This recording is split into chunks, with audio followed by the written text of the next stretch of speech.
Binge the full week ad-free over at patreon.com/inspireddisorder. What you manifest in your mind, you can bring to reality. Rona Dayz, episode 39, the 39th week since the lockdown in pandemic world, California, 2020.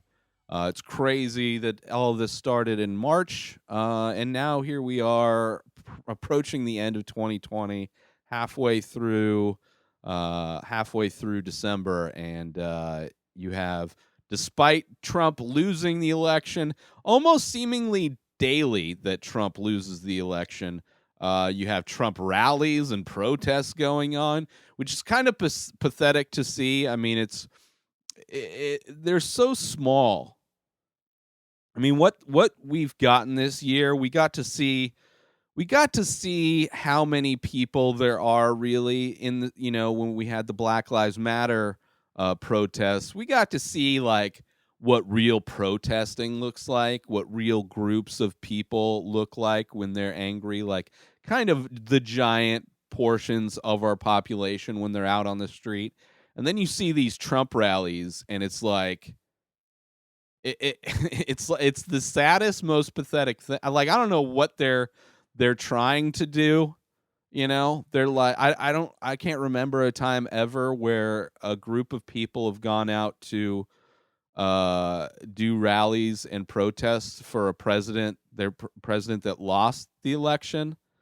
Like somebody loses their job because they were shitty at it for 4 years, and then you have a group of people that are like, "Oh, God sent you." I don't get it. It's insane. But you are seeing the snake start to eat its tail. I saw a video of a group of Proud Boys that were angry at the GOP for not doing everything they can to save Trump. So now they are now chanting death to the GOP, which is hilarious. I mean, it's similar to the scene. There's a flat Earth documentary that kind of goes into and examines the conspiracy theorists that get into things like flat Earth or any of the other many absurd conspiracy theories that are out there. And in that documentary, they follow a bunch of notable conspiracy theorists, kind of figureheads, people that are well known. They have shows, podcasts where they teach people, they wake people up, they give them the red pill, whatever it is they think they're doing. But they're celebrities in the conspiracy theory world, and it got to a point where there were conspiracy theories about them, so they ended up losing their credibility as conspiracy theorists. It's basically, the same thing that's happening, snake eating its own tail, the kind of self-destruction, the thing that they were saying the left has been doing for years, which there is an aspect to that with the liberal side of things, but nothing quite as funny as watching a group of Proud Boys chant death to the GOP because they didn't do everything to save their worthless leader. So that's kind of and everything's closed down. I mean, they are protesting also the fact that businesses, they care more about a stranger's business than they do their neighbor's life. So they're out in the streets protesting, and specifically in the Valley, they've been doing protests on El Paseo, which is the hoity-toity street where all like the expensive shops are, where all the people that are here during the winter time that own like winter homes that come here and vacation, that's where they go to their restaurants and their shops. That's kind of their little area they go to, and it's hilarious. It's hilarious to see all these old racist white people get all riled up that their restaurants won't stay open during their vacation time, because they won't be here during the summer. Once things start to warm up, they're going to be gone. They're not going to be, if things are still closed down for whatever reason next summer, all these old people that are angry that they can't go get their pizza or they can't have their daytime after golf margaritas. They're not going to be here protesting. They're just angry that they can't have their vacation. Their vacation is spoiled because this government, I mean, whether it's local or federal, just kind of unwilling to do what's right for the actual people. Um, Other than that, big news. I mean, theaters are dead. We've known that. They've been closed down forever. And now Warner Brothers announced that they're going to do a day and date release with HBO Max. So for the theaters that are actually open, that are still open, they will be releasing all of their tentpole, all of the movies that were probably supposed to be coming out. I mean, this time of year, but also during the summer are going to be getting day and date releases with HBO Max. Like the new Wonder Woman movie is coming out, I think, this month. But then also Matrix 4 is supposed to be coming out sometime next year. So, of course, I signed up for HBO Max. They had a deal, 20% off if you sign up for 6 months. So it's like, yes. There's a lot of great shows on there. Euphoria is coming back. They always get good movies. So getting some kind of discount to watch a bunch of these first run movies. Finally, I mean, it's sad that it kind of marks another kind of step in the direction away from theaters being a real thing. Multiplexes are for sure gone, at least in states. I mean, there's still, you could probably, like AMC and Regal and all these big theater chains could probably still function in states like Florida where people just act like nothing is changed, like a pandemic, like tons of people around them aren't going to the hospital or dying. So I'm sure theater chains can still function in a lot of the red states.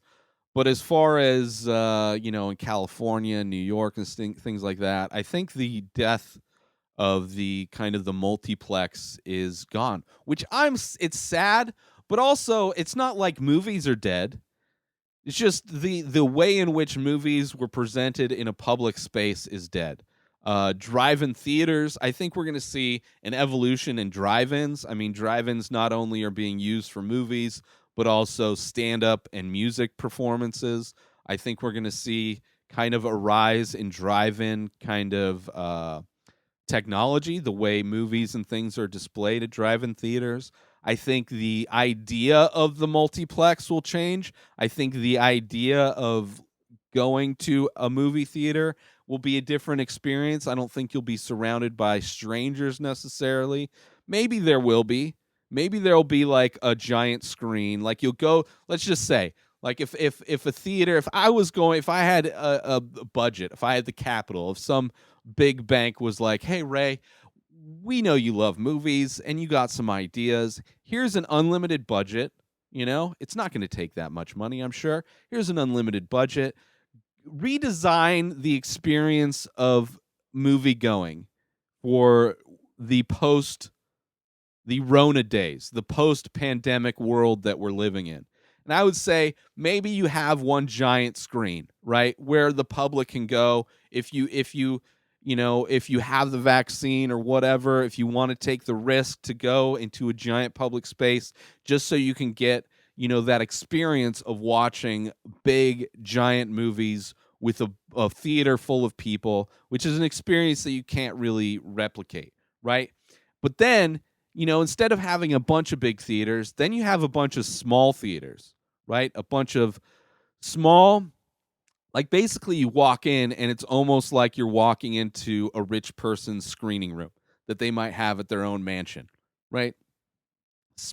Still big projection screen, but very few seatings, and they're like private screenings, almost like if you've ever been to a karaoke place, like Korean karaoke place where you get your own room. It's not like you're singing karaoke in front of a bar full of people. It's like you go with a group of friends and you get yourself a karaoke room, and then you and your friends just sing karaoke songs. You bring your own beer usually, or I don't. We always brought our own beer when we went to those karaoke spots, but it's just a lot more intimate. You bring your group. And I think that's what's going to be for movies. I think you're going to be able to rent out these like theater rooms right? They get clean between each thing. They have good ventilation, but you go there with your group. You go there with your party. And there's different size screening rooms, right? There's some small ones, so if you're on like a date or you're on a double date or something like that, 4 to 6 people, there's going to be smaller rooms, right? And then there's going to be a little bit larger capacity rooms, but you're still going to get like that. You're going to get probably premium seating. You're probably going to get premium food. It's going to be an expensive, more of an expensive outing, but you're going to get that theater like experience, with premium sound, premium video, something that maybe if you don't have the space in your home, you don't have the money to set up a home theater yourself, you go and you're like, dude, it's birthday. We're going to go see the new Marvel movie. And you probably have a bigger window of movies that you can go see, right? You'll have whatever the new releases are, but you can also probably go and watch like an expanded menu of films since it's more of a private thing.